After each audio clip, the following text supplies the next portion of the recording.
Chris Brophy, musically obsessed. Chris Brophy, musically obsessed with vinyl CDs and cassettes.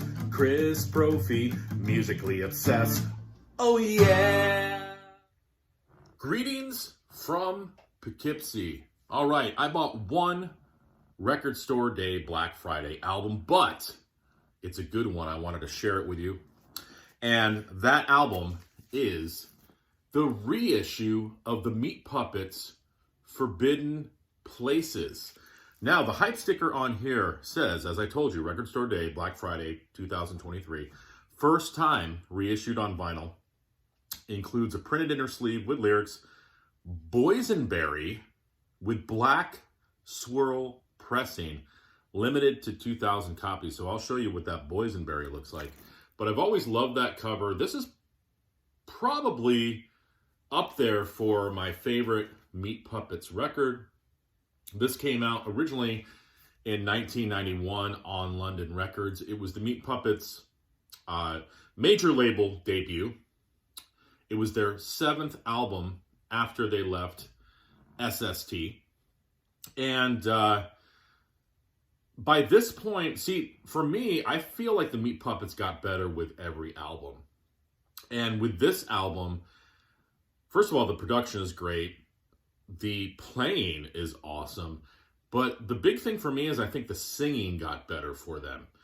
And if you don't believe me, go back to some of those first couple records. With every album, they sort of streamline their sound, and the singing, for me, and that's the most important thing for me being a singer myself, the singing got better. This has some great tunes on it. It opens up with one of my favorite songs called Sam. There's a great tune on here called Whirlpool that the band They Might Be Giants would cover. And it ends with a tune called 6 Gallon Pie, which is basically like a bluegrass instrumental. So who do the Meat Puppets sound like? I would say if you take Fish, some punk and like Grateful Dead country type stuff and put it in a blender, you get the Meat Puppets.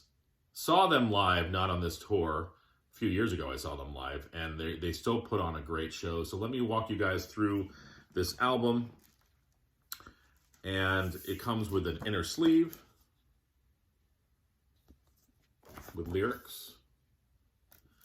And let's see that boysenberry record. I've never seen boysenberry describe vinyl before.